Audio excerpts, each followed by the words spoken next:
이타 강사와 함께하는 경제이타 해법. 새 정부 출범과 함께 우리 앞엔 크고 복잡한 과제들이 놓여 있습니다. 오늘 이 이야기 최병천 소장님과 함께 짚어보겠습니다. 소장님 어서 오세요. 네, 안녕하세요.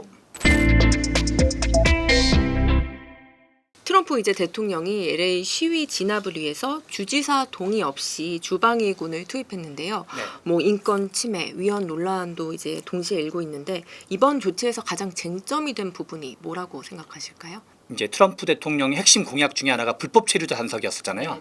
그러니까 이제 불법 체류자 단속을 위해서 근데 그걸 좀 이제 약간 무리하게 한 거죠. 평상시보다 이렇게 직접 뭐 사업장에 쳐들어간다든가 아니면 이제 뭐 가정을 들어간다든가 이런 식으로 가면서 뭐랄까 좀 반발 가능성이 좀 높은 방법을 쓰면서 특히나 그 지역은 이 어떤 이제 샌프란시스코 주에서 LA 주 같은 경우는 특히나 좀 거기는 어떤 이민자들에 의해서 좀 경제가 운영되는 측면이 있어요. 그래서 상대적으로 이민자한테 좀 관대한 법 체계를 갖고 있거든요. 그래서 실제로 어떤 그 경찰들이 불신 검문을 하거나 그럴 때도 이민 문제 가지고는 불신 검문을 못하도록 아예 법이 제정됐을 정도예요. 주법으로.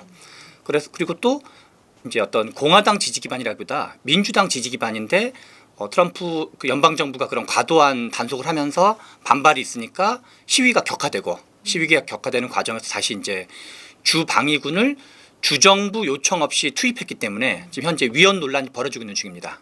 미국 내 뭐 이민 정책, 사회 갈등에도 당연히 큰 영향을 미칠 수밖에 없을 것 같은데 어떤 영향이 좀 예상되실까요? 근데 지금 이제 이걸 하는 것 자체는 이게 오히려 트럼프 대통령 입장에서는 정치적 요인이 좀 크다고 봐야 될 것 같아요. 왜냐하면 트럼프 대통령이 취임한 지가 1월 20날이었었거든요.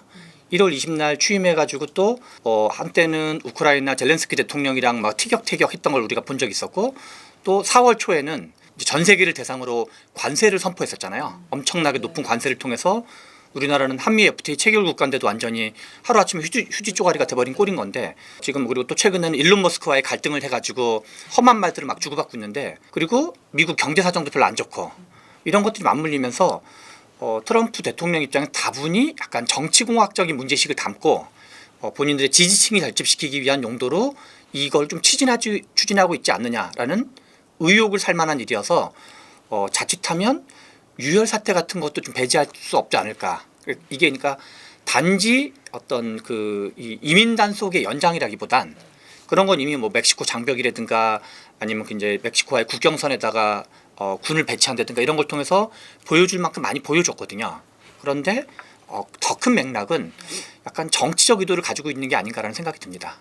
방금 소장님께서도 언급을 좀 해주셨지만 일론 머스크랑 트럼프가 정말 파국에 이를 상황인데요. 최근에 뭐 정면 충돌 양상까지 보이고 있고요.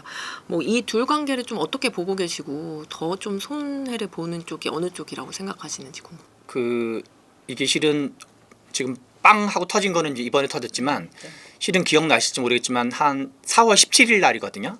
당시에 이제 국세청장을 누구로 지명할 거냐를 가지고 당시 일론 머스크가 추천했던 사람이 게리 셰플러라는 분이었고 그다음에 실은 베센트가 추천한 사람이 마이클 포크랜더라는 분이었어요. 그런데 원래는 일론 머스크가 추천한 사람이 되는 것 같았어요. 그런데 갑자기 베센트가 추천한 사람을 바뀌어버렸어요. 그래가지고 그때 복도에서 고성을 지르고 당시에 그 이탈리아 멜로니 총리가 그때 이제 방미 중이었거든요. 멜로니 총리에게 고성이 들릴 정도로 그렇게 한번 1라운드를 한번 치고받으면서 일론 머스크 입장에는 본인이 추천했던 국세청장이 된다 했는데 안 된 거 버린 거거든요. 그러면 속된 말로 빈정이 상할 수밖에 없을 거 아니에요. 거의 뭐 약간 내정 단계에 준했었던 건데 그래서 그때 이제 한번 베센트 재무장관과의 파워 게임을 한번 했던 거고. 근데 이번에 다시 이제 그 하나의 크고 아름다운 법안이라고 불리는 그 이제 감세법인 거죠. 패키지 감세법을 내면서 그 일론 머스크가 하고 있는 그 전기차에 대한 보조금을 많이 삭감하면서 이게 이제 한꺼번에 뻥 하고 터진 거죠. 거기다가 또 이제 나사 국장을 둘러싸고 본인에게 좀 우호적인 측근을 이제 추천했었는데 그것도 불발됐거든요. 그래서 실은 이 이제 국세청장, 나사 국장, 그다음에 전기차 보조금까지 일종의 뭐랄까 사면타를 맞으면서 일론 머스크가 쌓인 이제 게 있었기 쌓인 게 있어서 그냥 팡 하고 터져가지고 이제 전 세계에서 가장 막말을 잘하는 사람 두 명이라고 볼 수 있는데 한 명은 가쁘고 한 명은 이제 세계 최고의 어떤 정치 권력을 갖고 있는 사람이 그러니까 서로 이제 막말을 주고받는 일을 막 하고 있는 거죠. 그래서 이거는 뭐 누가 이익은 없는 거죠. 그렇죠. 누가 더 많이 손해 보는 한이 있을 수 있어도 뭐 여기서 뭐 누가 이익 본다는 건 없고 서로에게 타격 주는 일 그런 것만 이제 열심히 하고 있는 걸로 봐야 되는 거겠죠. 누가 더 큰 그럼 손실을 입을 걸로 보세요? 이제 파워의 반비례하겠죠. 이제 당연히 이제 당분간은 그 트럼프 대통령이 파워가 훨씬 쓸 테니까 그리고 특히 이제 그 스페이스 X 같은 경우는 뭔가 정부와 연동될 수밖에 없는 측면이 있거든요. 그런 거에 대해서 아직까지는 그 카드를 안 꺼냈지만 그런 거를 정말 감정에 의해서 정책을 집행한다고 치면 일정한 정도 지금 타격을 주고 이미 지금 테슬라 총 주가는 14%포인트 정도 빠졌거든요. 그래서 이미 이제 타격을 받았는데 다만 일론 머스크 당신은 대통령을 4년밖에 안 하지만 나는 그 이 기업 어떤 총수를 나는 40년 더 할 수 있다라고 이제 약간 허세를 떨고 있는 상태긴 하죠 지금. 또 미국 재정 상황 한번 짚어보겠습니다. 심장마비 위기에 비유될 만큼 심각하다 이런 이야기가 많이 나오는데 부채 위기가 정말 심각한데 미국 경제의 기초 체력 소장님은 좀 어떻게 보고 계실까요? 좀 이렇게 준비했던 자료를 좀 한번 띄워보려고 그러는데요. 네. 미국 GDP 대비 재정 적자 비중이에요. 네. 1995년부터 최근까지 이제 2024년까지 나와 있는 건데요. 여기 이제 맨 위에 뭔가 경계선인 것 같은 데가 재정 적자의 이제 0점이고요. 그런데 그 해 기준 재정 적자 몇 프로 정도를 썼냐. 그런데 보시면은 마이너스가 2000년대 초반까지만 해도 별로 없다라는 걸 알 수가 있어요. 그래서 마이너스가 언제 왕창 떨어졌냐고 보면 2008년 즈음에 확 떨어지는 게 있잖아요. 이게 이제 글로벌 금융위기가 있던 연도거든요. 갑자기 이제 정부가 국채 발행을 왕창 했었죠. 당시에 이제 번 베냉키 패드 의장이 이제 당시에 이러저런 방식으로 이제 양쪽 하나를 포함해서 또는 부분적인 은행 구조화까지도 하면서 그래서 실은 요때 한번 왕창 지출을 했고 그러다가 다시 회복하다가 2020년 코로나 위기가 터지면서 다시 한번 어마어마한 규모의 여기로 딱 봐도 GDP 대비 한 그 해만 마이너스 15% 정도. 미국 GDP가 지금 기준으로 한 23조 달러 정도 돼요. 그래서 전 세계 경제 한 22%, 23% 정도 되거든요. 퉁쳐가지고 한 20조만 계산하더라도 20조에 15% 정도면 3조 달러를 그 재정 적자를 쓴 거거든요. 우리나라 돈으로 치면 이 한 3,600조 원, 3,500조 원 이 정도 대충 되겠네요. 지금 이제 질문 주신 게 미국의 기초 체력인데 실은 미국의 기초 체력은 여전히 단기적이거나 그런 의미에서 기초 체력이 허약하다고 보기는 어려워요. 지금 뭐 좀 대충 보면은 성장률은 바로 1분기는 마이너스 3%를 하긴 했지만 지금 전반적인 전망은 좀 지나면은 대략 한 그래도 2% 내외 정도는 성장률을 하지 않겠냐. 그리고 또 경제를 보는 주요한 지표 중에 하나가 실업률 지표인데 실업률 지표는 5월 기준으로 4.2% 정도예요. 그리고 인플레이션도 소비자 물가지수 기준으로도 한 2.17% 정도이기 때문에 그래서 우리가 주요한 경제 지표인 경제 성장률, 고용, 물가 이런 거 전반적으로 물론 이제 그 주가는 뭐 왔다 갔다 좀 하는 게 있긴 하지만 그런데 지금 미국의 문제는 크게 두 가지라고 볼 수 있어요. 그러니까 많은 사람들이 미국의 기초 체력을 지금 한 거는 좀 단기적인 의미라기보단 약간 중장기적인 의미에서 미국이 기초 체력이 근본적으로 좀 약간 이제 갸우뚱해지는 게 있는 거죠. 하나는 재정 적자 규모가 너무 크다. 이거는 지금 보여준 거는 당해년도 GDP 대비만 보여준 거거든요. 그런데 이게 누적 기준으로 치면은 36조 달러가 누적 부채예요. 우리나라 돈으로 치면 5경 7천억 원 정도 되거든요. 그런 점에서 하나는 재정 적자와 관련된 게 과연 어떻게 하냐. 그래서 지금 뭐 이제 어떤 우크라이나에서 철군하거나 철군 조짐을 보이거나 아니면 이제 국방비를 좀 줄이거나 한국 일본한테 국방비 부담을 지금 더 부담하라고 압력을 행사하거나 이게 실은 다 재정 적자와 관련 있다. 그리고 실제로 이자 지금 미국은 GDP 관련돼서 이자 지불만 약 1,300조 원 정도를 하고 있어요. 1년에. 그리고 전체 그 연방 예산의 한 15% 정도를 이자 갚는 걸로만 쓰고 있거든요. 그중에 이제 덩어리가 큰 거 중에 하나가 사회보장비 개통이고 또 하나가 국방비 개통인데 사회보장비는 트럼프 대통령이 대선 기간 내내 그건 절대로 안 줄인다. 걱정하지 마라. 그리고 이제 그거는 표가 떨어지는 거기 때문에 그런 점에서 이제 이번에 국방비밖에 실은 줄일 데가 별로 없어요. 그리고 일론 머스크가 도지를 통해서 줄인다고 한 거는 대부분 다 예상 규모가 작은 정말 해외 원조라든가 이런 거 다 줄인 거였었거든요. 그래서 하나는 대규모 재정 적자 이거의 전망이 그러면 이제 어떤 미국 국채에 대한 신뢰도에도 좀 이제 금이 갈 수 있고, 또 하나는 90년대 이후에 세계 경제사에서 가장 주목받는 건 중국 경제 성장이었어요. 예컨대 1990년에는 미국 GDP를 100으로 놓고 보면 중국 GDP 합계가 70% 정도밖에 안 됐어요. 100대 7이었다 그럴까요?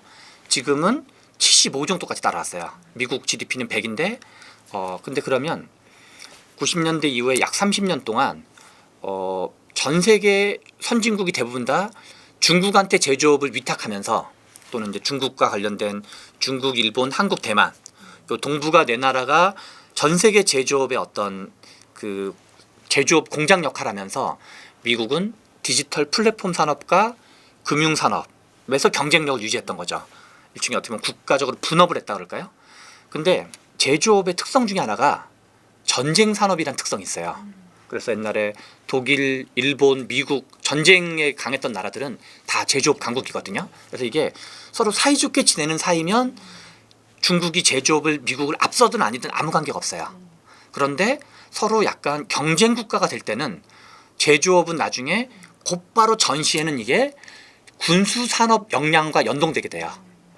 그런데 트럼프 대통령이 아까 말씀드린 것처럼 1월 20일 날 취임을 했는데 당시에 조선업에 대한 협력을 요청했어요. 왜 그러냐면 미국이 배 한 척을 만들 때 중국은 232척을 지금 만든다는 거예요. 그러니까 속된 말로 1대1로 전쟁이 만약에 붙으면 동맹국 하나도 없이, 그러면 미국은 배 한 척 만들 때 중국은 232척을 만들게 될 거거든요. 이거 이외에도 뭐 AI, 뭐 드론 등등해서 이제 미국이 여전히 미국은 그동안 쌓아놓은 군사력이 많지만 당장 실제로 전쟁이 1대1로 붙을 경우 미국이 배에서 아까 전에 한 척과 232척의 차이처럼, 그래서 실은 미국의 기초 체력은 단기적인 기초 체력은 여전히 건재하다. 그러나 중장기적으로 하나는 재정 적자 규모가 너무나 크기 때문에 이거와 관련돼서 줄이지 않으면 여러 가지 이제 어떤 미국의 국채에 대한 신뢰도라든가 여러 가지 미국 자산 전체에 대한 신뢰도가 저하될 가능성이 있다. 그래서 실제로 신용 등급도 지금 이제 한 단계 강등됐죠. 또 하나는 제조업 자체가 전쟁 산업의 특성이 있기 때문에 제조업을 어떻게 할 거냐. 근데 이거는 이 지금 트럼프가 하고 있는 거는 그 우방국가 팔 비틀기 해가지고 중산층 일자리만 하고 있는데, 실은 어떤 제조업 동맹을 만들어서 예컨대 일본, 한국, 대만 또는 호주 뭐 이런 동북아 나라들과 특히 이제 대만 해협을 둘러싼 게 가장 쟁점이기 때문에 오히려 국제 제조업 동맹을 만드는 게 중요한데 그거는 지금 방치하고 있는 거죠. 그래서 그 실은 경제 문제와 안보 문제가 실은 연동해서 작동하고 있다. 미국 법원의 제동에도 불구하고 이제 트럼프가 상호 관세를 조금 고수하고 있는데요. 이렇게 상호 관세 협상이 이제 본격화되면 오히려 미국 경기 침체 우려가 더 커질 수도 있다, 이런 우려도 나오고 있잖아요. 이런 전망에 대해서 좀 어떻게 생각하시고, 이렇게 관세 수입으로 재정 적자를 좀 메우려는 이 트럼프의 행정부의 계산이 좀 현실적일지도 함께 설명 부탁드립니다. 지금 가장 세게 이제 관세 폭탄을 때린 곳이 중국이었잖아요. 네. 중국도 기싸움에서 지기 싫으니까 트럼프 대통령이 때리면 맞불로 이제 관세를 계속 때려가지고 에스컬레이터를 타가지고 중국에 대해서는 145%까지 때렸었거든요. 그런데 중국이 이제 보복을 하는 과정에서 히토리를 비롯한 것도 이제 보복을 해가지고 결국은 시진핑 주석 같은 경우는 중국 내에서의 자기 이제 위상이라든가 이런 게 있으니까 절대 먼저 전화 걸지 않는 게 어떤 목표 같은 거였어요. 근데 결국 트럼프 대통령이 먼저 전화를 걸었죠. 그래서 중국에서는 공식 논평 자체가 트럼프 대통령의 전화에 응했다라고 자기네들이 아예 공식으로 밝힐 정도예요. 그러니까 야, 우리가 먼저 전화한 적 절대 없어. 그래서 그쪽에서 먼저 아쉬우니까 우리한테 전화했어 라는, 뭐랄까, 그 얘기는 이제 우리가 기싸움에서 이겼어 이 얘기기도 한 거죠.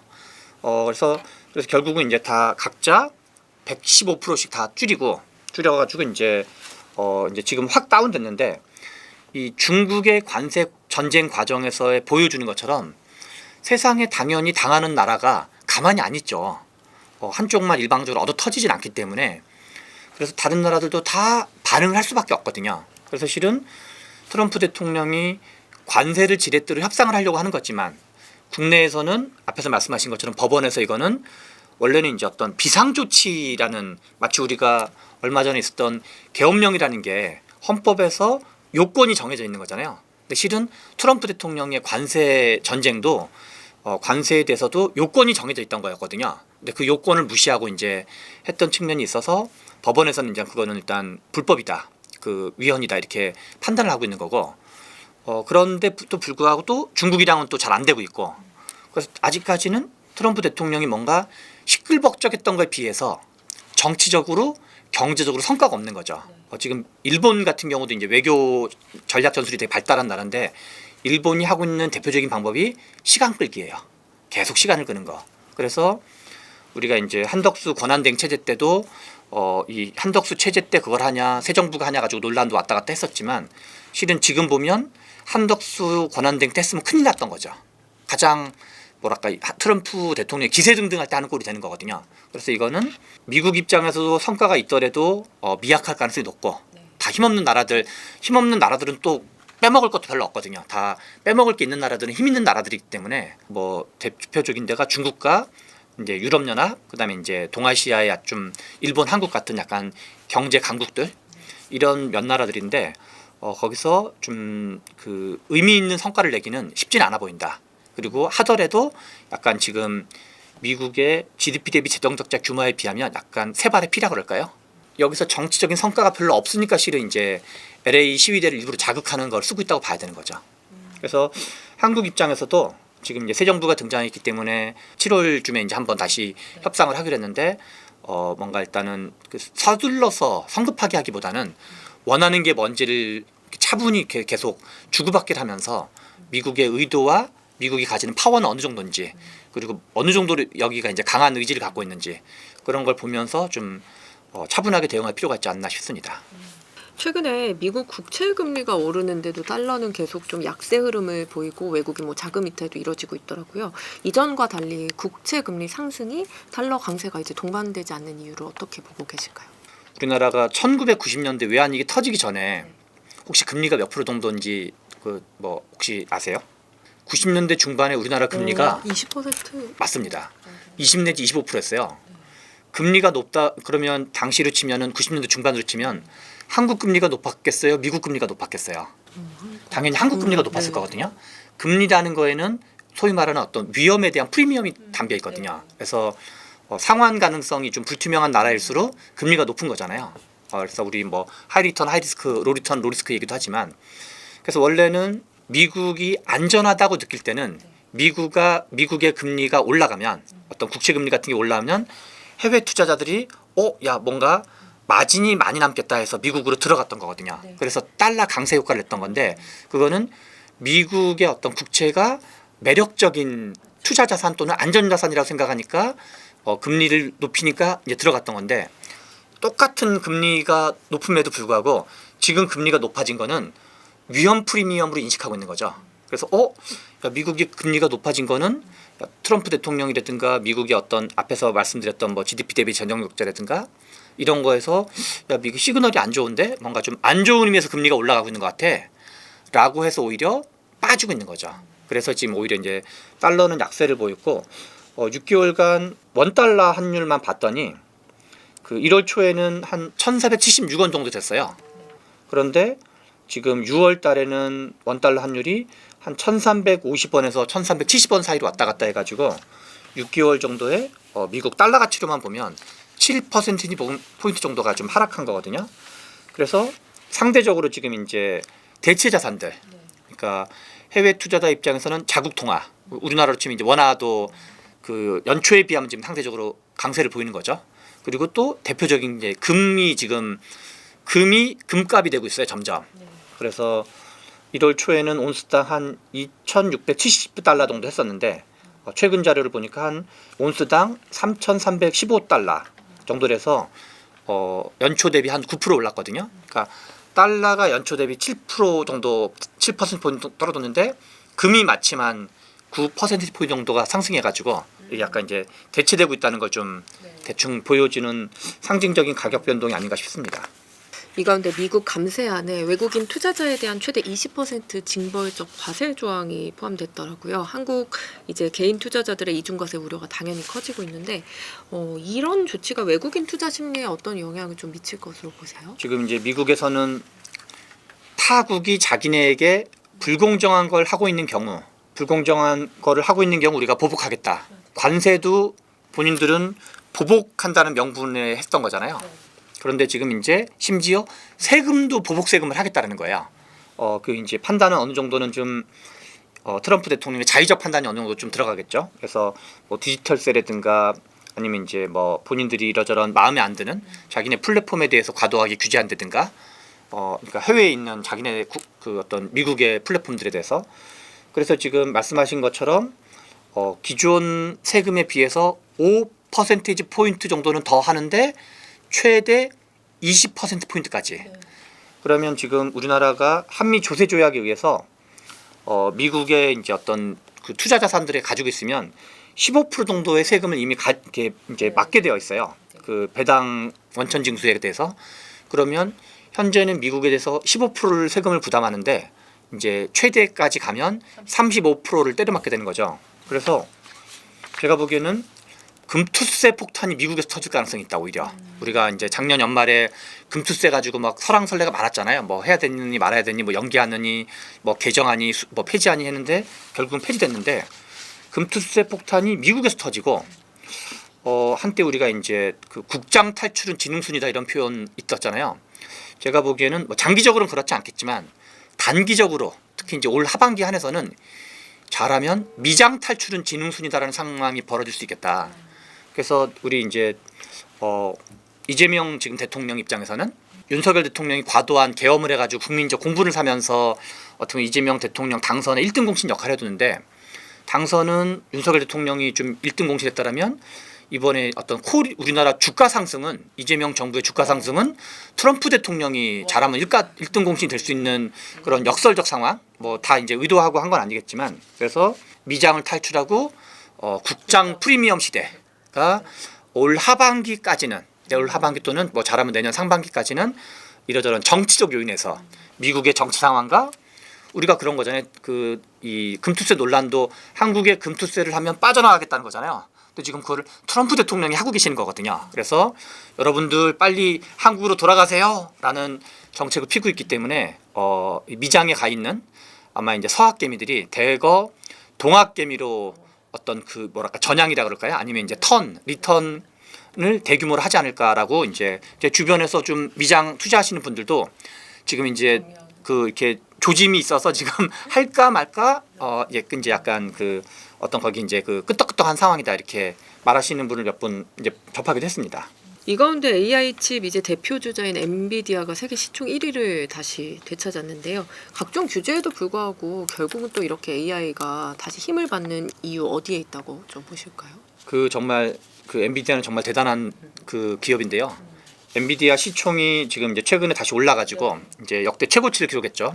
우리나라 GDP 규모가 한 1.7조 달러 정도 돼요. 엔비디아가 3.4조 달러가 된 거예요. 그러니까 한국 GDP의 2배가 되고도 약간 남아요. 그러니까 한 기업이 이 뭐 우리나라가 뭐 소위 뭐 10대 강국 어쩌고저쩌고 그러는데 10대 경제 국가 이렇게 하는데 엔비디아 하나가 우리나라 GDP의 2배 되고도 살짝 남는다라는 것 자체가 좀 항상 뭐 보면서도 놀라운 거고, 원래 이제 1월 초에 기억나시겠지만 딥시크 충격이라는 게 있었잖아요. 그래서 1월 초에 딥시크 충격이 있은 다음에 소위 말하는 어떤 디지털 기술주들이 많이 빠졌었거든요. 대표적인 데가 이제 엔비디아가 많이 빠져가지고 그리고 또 하나는 이제 트럼프 대통령이 취임한 게 1월 20날이었기 때문에 어떤 미중과의 어떤 그 무역 전쟁이 격화될 거다. 그러면 이제 세계에서 가장 경제 규모가 큰 미국이 한 23조 달러, 중국이 한 18조 달러 정도 되는데 두 나라만 합쳐도 한 거의 50% 살짝 안 되거든요. 세계 경제 전체 차지하는 한 45%가 살짝 안 되는데 이 두 나라가 서로 으르렁으르렁 거리면서 뭔가 치고받고 하면 세계 경제 자체가 위축될 수밖에 없고, 그리고 또 이제 AI라든가 반도체 이런 게 그 GPU 이런 게 활성화돼야지 엔비디아가 주가가 올라오는 거기 때문에 그런 게 다 같이 위축될 가능성이 있어서 엔비디아 주가가 쫙 빠졌었거든요. 그런데 실은 어떤 전환점이 된 거는 5월에 실적 발표를 했어요. 5월에 실적 발표를 했는데 전년 대비 8배 정도의 수익이 나온 거예요. 그래서 어마어마한 수익이 나오면서 야 이거 장난 아닌데 해가지고 이제 다시 투자자들 입장에서 야 이게 엔비디아 여전히 건재하구나. 그리고 또 이제 트럼프 대통령이 최근에 또 이제 중국과의 관세 협상이 좀 이제 상대적으로 우려하던 것보다는 순조롭게 됐잖아요. 당시 이제 미국 주가도 왕창 뛰었었는데 실적 또 하나는 어떤 이제 중국과의 관계에서 이제 어떤 미중 경제 전쟁에 대한 우려가 그 이전에 비해서 좀 줄어들었다. 이 두 가지 요건이 맞물리면서 이제 주가가 쭉 올라서 지금 이제 최고가를 3.44조 달러까지 갱신한 상태고 최저점일 때는 엔비디아가 86.6달러 정도 되다가 지금 가장 최근에는 141.2달러까지 올라갔으니까 거의 뭐 한 60달러 가까이 86달러에서 60달러 가까이 올라갔으니까 뭐 2배까지는 안 되지만 한 거의 70~80% 정도 어마어마한 상승률을 보인 셈인 거죠. 한국 경제 한번 짚어보겠습니다. 최근에 한은이 올해 경제 성장률 이제 추정치를 1.5%에서 0.8%로 0.7% 포인트 석 달 만에 이제 낮췄더라고요. 저성장 이제 고착화 우려가 커지고 있는데 우리 경제의 기초 체력과 전반적인 상황 일단 한번 어떻게 진단하고 계신지 짚어주세요. 제가 좀 표를 하나 좀 준비를 했는데요. 잠깐 표를 한번 보시면은 지금 성장률이 2023년에도 0.4, 0.7, 0.8, 0.5 였었고 이제 1%를 다 못 넘었었죠. 이제 분기별 성장률이긴 한데요. 그다음에 2024년에는 이제 1.2에서 쭉 내려와서 0.2, 0.1, 0.1 이제 그리고 가장 최근에 2025년 최근에 발표된 1분기 성장률은 마이너스 0.2%로 나왔거든요. 그래서 우리나라가 이렇게 마이너스가 이렇게 이제 그 나오는 경우가 이제 흔치는 않았는데요. 우리나라 그 경제 전체에서 어떤 외부 쇼크가 있었던 외환위기, 카드 대란, 글로벌 금융위기, 코로나 뭐 이럴 때만 했는데 지금 이제 0.1, 0.1, 0.2라는 점에서 매우 부진한 상태고 올해 우리나라 법인세 1위 기업이 되게 재밌어요. 원래 전통적인 우리나라 법인세 빅3 기업이랄까요? 그게 이제 삼성전자, 그다음에 이제 SK 하이닉스, 그다음에 이제 그 현대자동차가 우리나라 법인세 빅3 기업으로 볼 수 있거든요. 작년 우리나라 법인세 1위 기업은 놀랍게도 한국은행이에요. 한국은행이 작년에 법인세를 한 2조 6천억 원 살짝 안 되게 법인세를 냈어요. 그러니까 우리나라는 지금 빅3 기업보다 이 법인세 자체는 당기순이익 대비로 해서 내는 거거든요. 그래서 특히 누진 구간으로 내고 있는데 그래서 한국은행만도 못하다 지금 수익이. 한국은행은 뭐 돈 벌려고 하는 조직이 아닌 건데 여기는 뭐 이윤 추구 조직이 아닌 거니까 그런 거를 보여주는 것처럼 저는 이게 한국은행이 우리나라 법인세 1위 기업이었던 게 한국 경제가 지금 위태로운 거에 상징적 단면이라 생각을 해요. 그러니까 소위 말하는 우리나라 글로벌 대기업들도 엄청 어려운 상황이다. 물론 이게 이제 계속 꾸준히 지속되는 건 아니지만 그런 점에서 우리나라가 좀 어려운데 한국 경제 어떤 좀 특징이 있어요. GDP 대비 수출 비중이 전 세계에서 가장 높은 나라. GDP 대비 제조업 비중이 전 세계에서 가장 높은 나라. 그 두 가지가 엔드 조건인 나라가 우리나라예요. 그래서 예를 들어서 우리나라는 지금 수출 비중이 약 40% 정도 되고 그다음에 제조업 비중이 GDP 대비 부가가치 기준으로 한 26, 7, 8 정도 되거든요. 그런데 일본만 해도 그 제조업 비중이 GDP 대비 한 20% 정도. 독일은 19%, 미국은 11%, 프랑스와 뭐 영국은 한 9% 정도밖에 안 돼요. 그러니까 GDP 대비 제조업 비중이. 근데 GDP 대비 수출 비중이 크고 GDP 대비 제조업 비중이 크다는 건 뭘 의미하는 거냐? 그거는 국제 무역 또는 자유 무역에 특화된 경제 구조를 가지고 있다는 걸 의미해요. 근데 우리 삼성전자 반도체를 내수용으로 만들진 않을 거잖아요. 그 어마어마한 거를. 그리고 현대차 같은 경우도 만드는 자동차에 물론 이제 외국에서 만드는 생산하는 것까지 포함해서 국내 내수에서 소화하는 건 5분의 1 정도밖에 안 돼요. 그래서 일부 경제학을 하시는 분 중에 야 지금 트럼프가 이래 해가지고 우리나라가 전 세계적으로 글로벌 차원에서 보호무역주의가 강화되면 이게 우리나라가 이제 수출 중심 경제 구조가 지속 가능한 거야? 라는 질문을 하는 분도 저는 주변에서 몇 명 만났었어요. 근데 한국은 트럼프가 아니라 트럼프 할아버지가 오더라도 이 수출 중심 경제 구조를 계속 할 수밖에 없다. 왜냐하면 우리나라의 경제 근간은 글로벌 대기업들로 봐야 되고 이 글로벌 대기업과 연관된 협력업체만 해도 막 3천 내지 한 6천 개씩 있다는 거거든요. 근데 이 기업들이 내수용으로 만드는 게 아니기 때문에 이걸 내수 중심 경제로 전환한다는 얘기는 이게 가능하지 않은 얘기죠. 경제가 한 5분의 1로 쪼그라드는 걸 의미하는 거기 때문에 그래서 지금 제가 보기에는 그런 점에서 세 가지 한국 경제를 위협하는 3대 쇼크가 있다. 하나가 우리가 모두 알고 있는 트럼프 쇼크가 있고, 그런데 이거보다 훨씬 더 중요한 거는 차이나 쇼크, 그다음에 또 하나는 초고령화 쇼크가 있다. 그래서 이 3대 쇼크가 우리나라 경제를 근본적으로 지금 위협하면서 아까 이제 성장률을 근본적으로 좀 저하시키고 있다 그럴까요? 그래서 그 얘기들을 이제 어떤 요 3대 쇼크에 대한 얘기를 좀 해볼 필요가 있는데요. 네. 네. 바로 다음 질문으로 그럼 차이나 쇼크 먼저 여쭤볼게요. 네. 사실 트럼프바의 충격보다 우리 중국 기술 추격이 우리 경제의 최대 위협 요인이라는 얘기가 계속 나오고 있는데 어떤 전략으로 그럼 차이나 쇼크에 좀 대응을 해야 될까요? 중국이 앞에서 얘기한 것처럼 1990년에 개혁 개방을 했을 때만 해도 개혁 개방 초창기 때만 해도 미국 경제가 100이면 중국의 총 GDP 비중은 7%밖에 안 됐어요. 미국 대비 중국이. 지금은 미국 대비 중국이 75%까지 쫓아왔거든요. 작년도 기준으로. 그러면 지금 전 세계 제조업의 약 35%를 중국이 담당하고 있는데, 그러면 중국은 왜 이렇게 이제 그 어마어마한 속도를 했냐? 큰 틀로 보면은 후발국의 이점이 있었던 거고, 선발국은 완전히 그 어떤 미개척, 시장을 막 새로 열어야 그쵸. 되는. 그러니까 지도가 없는 상태에서 뭔가 이렇게 뭔가 이렇게 찾아가야 되는 거라면, 후발국은 앞에서 했던 요령들을 가지고 했던 거고, 그리고 중국은 어마어마한 그 내수를 갖고 있기 때문에 현재 14억 정도의 인구 규모와 그다음에 지금 기준으로는 이제 전 세계 GDP 한 5분의 1 가까이를 중국이 5분의 1 살짝 안 되게 차지하고 있어가지고 많은 외국인 그 기업들, 최근에 뭐 애플 가지고 논란도 있었지만 많은 기업들이 중국에다가 공장을 만들었어요. 하나는 저렴한 인건비에 대한 매력과 장기적으로는 시장에 대한 매력, 두 가지 모두 때문에 공장을 많이 만들면서 자동으로 중국한테 기술 이전을 많이 시켜준 거예요. 그리고 중국이 또 이제 그런 걸 정책적으로 많이 했고, 그래서 중국 경제의 특징을 최대한 살리는 정책을 했고, 이제 시진핑 주석이 2012년 13년에 이제 당군정을 이제 순차적으로 다 이제 잡게 됐었는데, 2014년에는 1대1로라는 걸 발표하고 2015년도에는 중국 제조 2025라는 걸 발표를 해요. 2025라고 이름이 불리기 때문에 얼핏 생각하면 2025까지를 목표로 한 플랜으로 생각되지만 실제로는 2045까지를 목표로 한 플랜이에요. 제조업을 잘하는 나라를 총 3등급으로 중국이 나눈 거예요. 총 대빵 가장 잘하는 나라를 1등급, 이걸 미국으로 보고, 그 다음으로 잘하는 제조업 강국을 독일, 일본으로 보고, 약간 이제 중국이 보기에 3등급 제조업 국가가 영국, 프랑스, 한국이었던 거야. 그래서 2025년까지는 영국, 프랑스, 한국을 제낀다. 그리고 35년은 독일, 일본을 제낀다.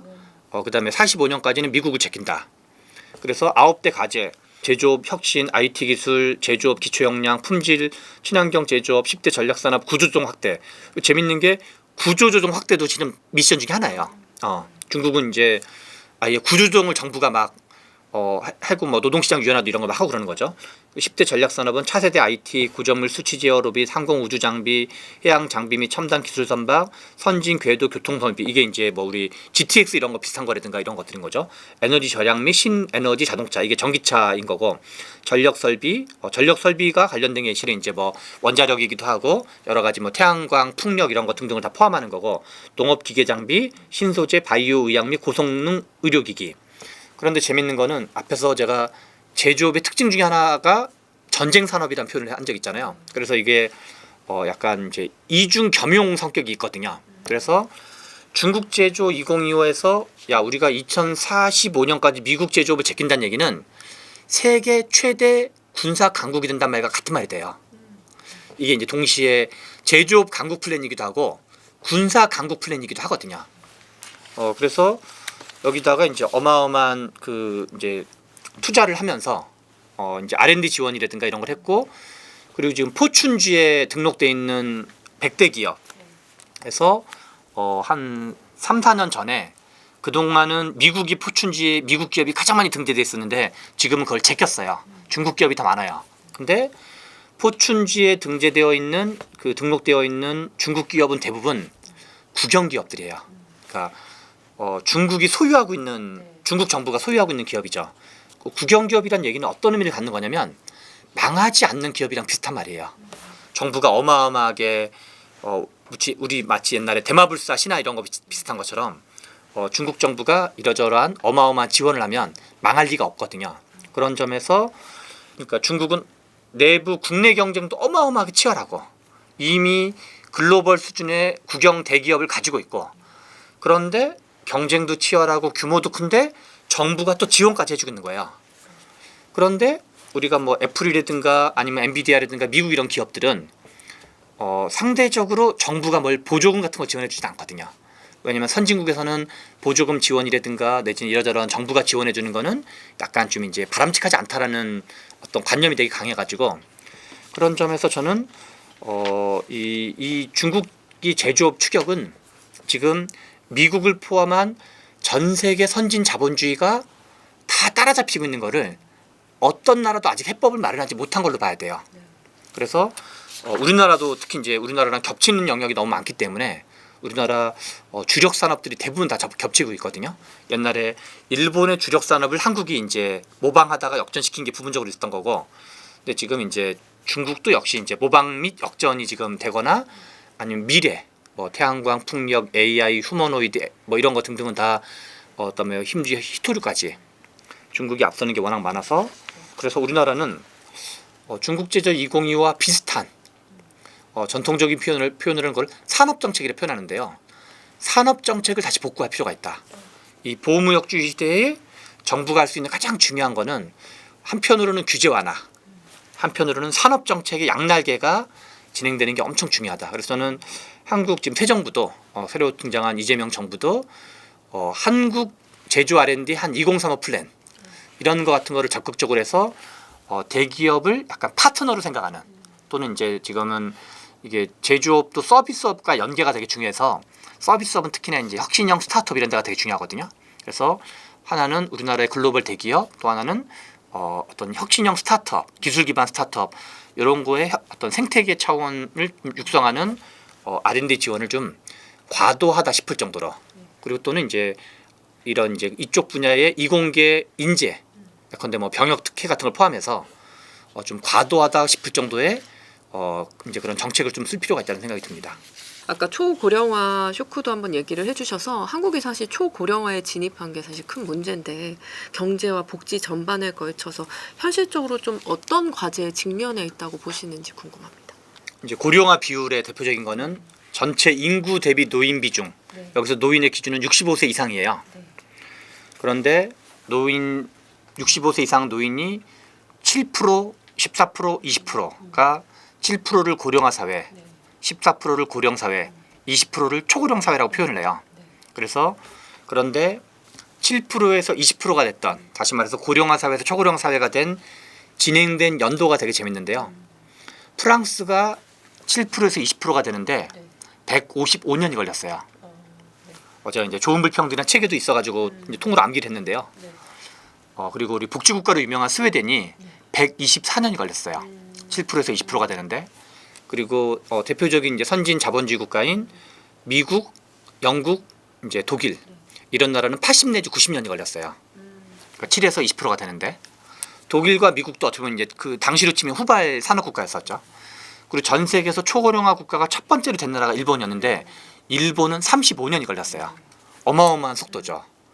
그런데 우리나라는 작년 크리스마스 이틀 전 12월 23일 날 초고령 국가가 됐거든요. 이제 그래서 우리나라는 몇 년 만에 달성됐냐면 24년 만에 초고령 국가를 달성을 했어요.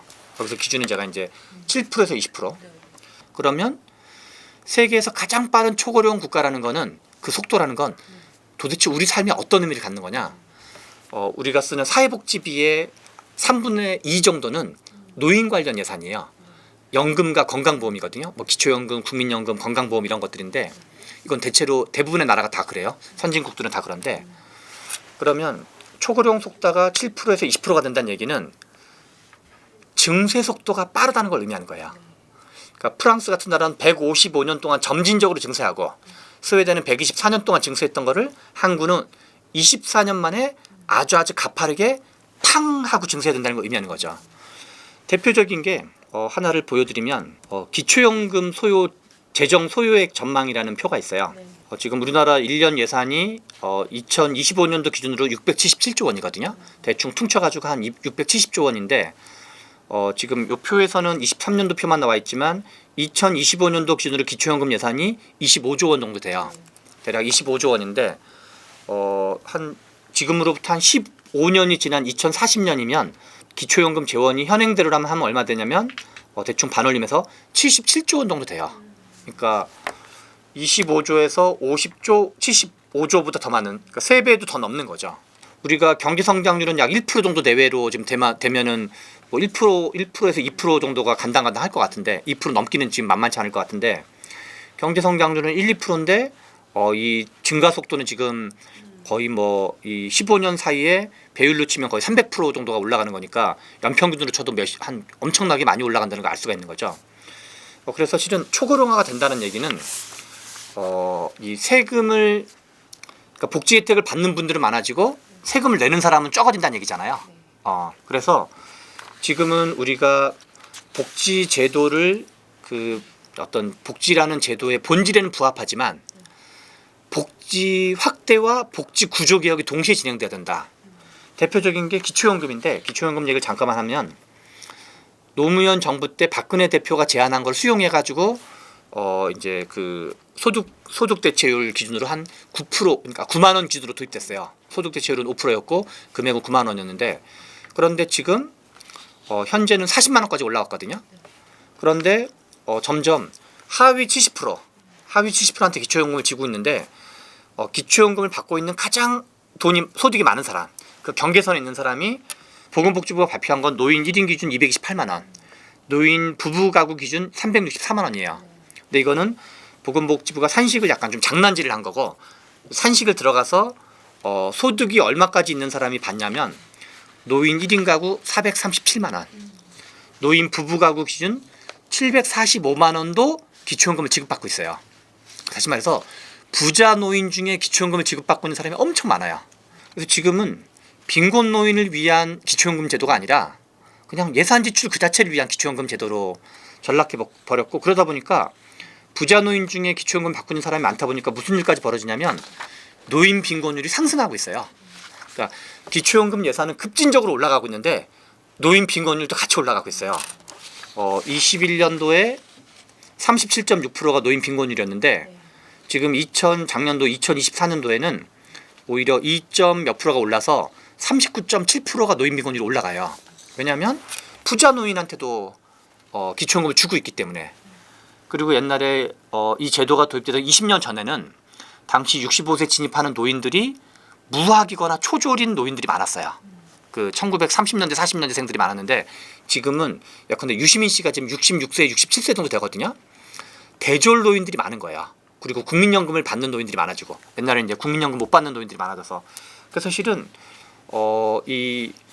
우리가 이제 어떤 복지는 적절하게 확대해야 되지만 복지 구조 개혁이 동시에 진행되지 않으면 그냥 복지 제도의 취지랑도 아무 관계 없는 그냥 뭐랄까 돈이 남아도는 것도 아니고 예산 지출 그 자체를 위한 기초연금 제도로 될 가능성이 많아서 복지 구조 개혁과 같이 진행되지 않으면 우리나라 경제 성장률을 어떻게 보면 이제 복지 제도가 노인 빈곤율도 올리고 경제 성장도 작살내는 그런 저는 이제 뭐 기본적으로 복지를 뭐 축소하자라는 생각을 가진 사람은 전혀 아니고 기본적으로 이제 복지가 의미 있다 생각하지만 어떤 이제 이것이 얼마만큼 효과적으로 작동하고 있나라는 건 좀 점검해 볼 필요가 있다고 생각이 듭니다.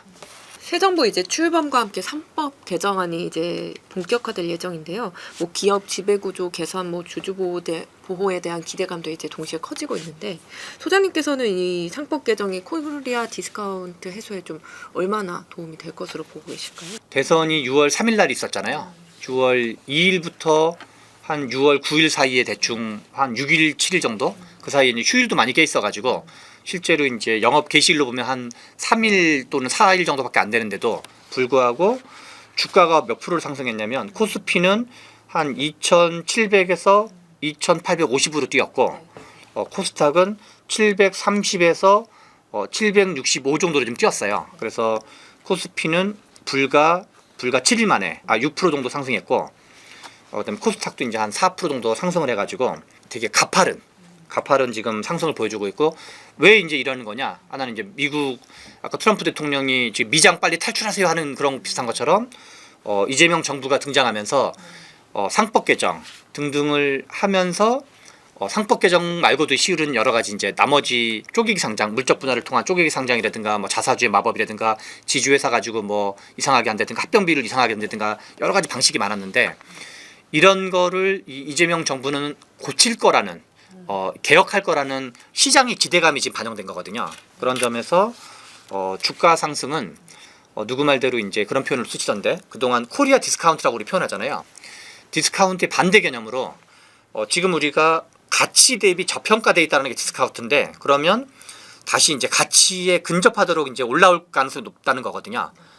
그러면 지금 이제 상법 개정을 비롯해서 실제로는 이제 개별법도 할 예정이에요. 자본시장법을 비롯해 가지고 그러면 어떤 일이 벌어질 거냐면 혹자의 표현인데 코리아 프리미엄 시대가 열릴 가능성이 높다. 그렇게 좀 예상이 될 수 있고요. 그리고 실제로 불과 일주일간 외국인 투자자가 우리나라 주식을 얼마나 순매수했는지를 봤더니 1조 원 정도, 1조 원 정도를 이미 어마어마하게 지금 이제 매수를 했고 그리고 최근에 냈던 이제 민주당 쪽에서 내고 있는 그 상법 개정을 보면 주요 내용이 우리 많이 알고 있는 주주에 대한 이사의 충실 의무, 그러니까 이사의 의무 중에 이제 그동안 회사에 대해서만 충실 의무를 지는데 지금 주주로도 확대하는 건 이제 많이 우리가 알고 있는 사실이고 지금 올라가 있는 건 좀 더 그거보다는 더 이제 강력한 게 들어왔는데 집중 투표제 활성화가 좀 들어왔고 그다음에 이제 감사위원회에 대해서는 약간 3%를 대주주는 3% 이상을 행사하지 못하도록 왜냐면 감사라는 게 그 대주주라든가 이사를 견제하라고 뽑는 거잖아요. 또 그동안은 실은 대주주가 이사를 뽑고 그 대주주가 다시 감사를 뽑았거든요. 그러니까 약간 한통속이라 그럴까요? 그래서 마치 삼권 분립이라고 비유하면 대통령이 국회의장도 하고 국회의원도 지명하고 뭐 법 판사들 다 지명하는 꼴이었던 건데 우리나라 기업 지배 구조라는 게 그런데 이제 3%를 대주주는 3% 이상을 행사하지 못하면서 감사위원들의 독립성이 매우 강해질 거고 무엇보다도 가장 큰 변화는 이건 이제 투자자들한테 되게 중요한 정보일 텐데 원래 초안은 그 전에 대선 이전에 얘기됐던 거는 1년 후에 시행되는 거였어요. 근데 이 지금 현재 민주당이 다시 재발의한 거는 통과되는 즉시 시행되는 거예요. 그러면 제가 보기에는 요 통과는 물론 약간 이제 본회의까지 가서 시간이 걸리겠지만 오래 걸리진 않을 거거든요. 뭐 길어야 한 달, 두 달 뭐를 넘진 않을 텐데 주식 가격이 주가가 상승할 확률이 매우 높다. 그러니까 뭐 계엄령 이후에는 주가가 떨어지는 게 우리가 상식적이었던 것처럼 이재명 정부와 이재명 대통령 본인 그리고 민주당의 다수의 국회의원들은 약간 컨센서스가 형성돼 있어요. 이 뭔가 상법 개정을 비롯한 주가에 대한 어떤 정상화, 이제 어떤 뭐 코리아 프리미엄이라고 표현하면 그래서 코리아 프리미엄 시대가 과거에 비해서 열릴 가능성 상당히 높다고 볼 수 있습니다. 새 정부 이제 출범과 함께 부동산 정책에 대한 이제 관심도 높은데 일단 이번 정부의 부동산 정책 방향 한번 간략히 설명해 주시고 또 이게 주택 공급 확대를 좀 이번 정부에서 강조를 했는데 이게 실현 가능성 어떻게 보시는지도 함께 말씀해 주세요. 우리나라 부동산 가격 변동은 장기로 보면은 우리 이제 경제학에서 그 경기 변동론 있는 것처럼 실은 부동산 시장도 부동산 변동 추세가 좀 있었어요. 이거는 어떤 법칙이라기보다 귀납적인 거를 볼 수 있는데요. 대략 8년 정도 하강기를 겪고 4년 정도 상승기를 겪었던 패턴이 8년간 빠지다가 4년간 빠진 모든 거를 다 회복하는 팡 오르는 식으로 문재인 정부가 집권하니까 부동산 가격이 오른 게 아니라 원래 저점은 한 2015년 경부터였거든요. 그래서 이제 당시 그 최경환 경제부총리가 빚내서 집 사라 하고 이제 각종 규제 완화 같은 걸 하고 그다음에 LTV, DTI 같은 것도 한 40 인근에 있던 거를 80, 70 정도까지 팍팍팍 늘려주면서 그래서 돌이켜 보면은 2015년쯤이 저점이었고 16년, 17년에 올라가던 추세였었거든요. 그러면서 이제 조기 대선이 되면서 그래서 부동산 가격 상승기에 문재인 정부가 집권했던 거죠. 그러니까 뭐 그 대응을 잘했냐 못했냐는 별개 문제와 별개로 그래서 문재인 정부 이전에는 그게 노무현 정부였던 거고, 노무현 정부 이전에는 그게 노태우 정부였던 거고, 노태우 정부 이전에는 박정희 정부 말기에. 그래서 실은 이제 그렇게 우리나라 부동산 가격이 대략 약 8년, 9년, 10년 정도 빠지다가 한 3, 4년 동안 가파르게 파고르는 그런 걸 했는데, 최근에 우리나라 부동산의 최고점이 언제였냐면 코로나가 끝나던 즈음 2021년 연말에서 2022년 연초 정도로 볼 수가 있거든요. 그때가 최고점이었다 볼 수 있어요. 22년 연초가 최고점이었기 때문에 아직은 어떤 여러 가지 우리 사이클상 부동산 가격 상승기를 하기는 아직은 그 가능성이 높진 않다. 다만 지금 우리가 한국 주식이 안 좋아도 미국 주식은 잘 나갈 수 있는 거잖아요. 그리고 또 유럽연합 주식은 안 나가도 미국 주식은 잘 나갈 수 있는 것처럼, 미국 주식이라든가 채권이 잘 나가는 건 안전자산이라든가 투자 가치가 높다고 생각한 것 때문이잖아요. 그래서 지금 우리가 하나는 주거로서의 수요 공급의 문제가 있고, 또 하나는 부동산이 돈 벌기에 제일 좋다라는 인식도 있는 게 사실이거든요. 두 가지가 공존하고 있는 건데, 현재 수도권 부동산 가격은 강남 3구 더하기 마용성, 특히 용산구, 여기를 중심으로 가장 가파르게 오르고 있고, 요 지역을 제외한 나머지 서울 지역은 매우 소폭으로 오르고 있다. 그리고 심지어는 그 비수도권 지역은 다운 중이다. 가격이 하락 중이다. 하락의 폭들이 좀 변하긴 하지만, 다만 우리의 통념 속에 진보 정부가 집권하면 부동산이 폭등했어. 왜냐하면 노무현 정부 때도 그랬고, 문재인 정부 때도 그렇고, 그때도 또 무슨 종부세 한다, 양도세 한다, 뭐 5만 가지 뭐 다주택자 규제해가지고 부작용은 일으켰던 건 사실이거든요. 그래서 지금 사람들의 인식 속에는 강남 3구는 일종의 미국 국채 같은 존재가 돼버린 거야. 이게 바로 금이다. 그래서 뭐 금 매입하듯이 강남 3구 매입을 하고 있는 거죠. 그래서 이거를 뭐 이렇게 투기적 수요라고 표현하진 않겠으나, 최소한 투자 중심의 수요 성격은 분명히 있는 거다. 왜냐하면 강남 3구라는 게 어차피 한정된 공간이기 때문에, 그래서 투자 가치를 보고 들어가는 경우가 매우 많기 때문에, 그러면 논리적으로는 때려잡을 방법도 별로 없어요. 왜냐하면 현금 부자들이 또 워낙 많기 때문에 대출 규제 막 해봤자 그 젊은 친구들만 집 못 사게 되는 거기 때문에, 제가 생각하기에는 바람직한 해법은 분산시키는 거예요. 그래서 하나는 강남 3구로 뭐 완전히 다 분산은 불가능하겠죠. 이 자체가 우리가 뭐 분산시켜봤자 금값이 떨어지지 않는 것처럼, 미국 국채가 아무리 메리트 있어도. 그래서 지금은 주식 시장을 통해서 유도를 할 필요가 있고, 그게 지금 마침 이제 이재명 정부는 어떤 주식 가치 상승, 코리아 디스카운트를 해결하는, 반대로 말하면 코리아 프리미엄 시대를 만드는 걸로 유도할 가능성이 있고, 또 하나는 아직 지금 정책적으로 검토하고 있지는 않지만, 만약에 그 강남 3구 메리트가 너무 떨어지면 이건 본질적으로 투자 가치 성격이 있기 때문에 수요 공급, 실거주형 수요 공급과 별개로 저는 지방으로 유도하는 정책을 한 박자에서 쓸 필요가 있다. 그래서 일종의 투자 가치를 지방에 대한 규제 완화를 대폭 해가지고, 돈을 벌긴 버는데 저쪽 가서 벌어라. 그러면 약간 이제 지방, 물론 그건 이제 적절한 좀 속도 조절은 필요하겠죠. 디테일은 좀 설계하더라도. 그래서 크게는 투자 수요를 분산시키는 정책, 하나는 이제 주식시장, 또 하나는 지방 부동산, 이런 정책을 그 시장의 동향을 보면서 쓸 필요가 있지 않나 이런 생각이 듭니다. 새 정부의 이제 공급 정책이 좀 실현 가능성 어떻게 보시는지 그 얘기해 주시면 될 것 같거든요. 예전에 우리 김현미 장관님이 부동산은 집은 빵이 아니다 그래가지고 곤욕을 치른 적이 있었는데요. 부동산은 빵이 아니기 때문에 공급이 금방 안 되거든요. 그리고 이제 부지도 확보해야 되고, 부지 확보하는데 일단 오래 걸리고, 그다음에 또 각종 규제라든가 제도를 마련하는 거에서, 그래서 계속 하는 게 1기 신도시, 2기 신도시, 3기 신도시 해가지고 상대적으로 이제 좀 외곽 지역으로 하는 건데, 그리고 이러저런 이제 GTX 같은 걸 뚫는 방식을 통해서, 그래서 공급은 어차피 단기에 안 돼요.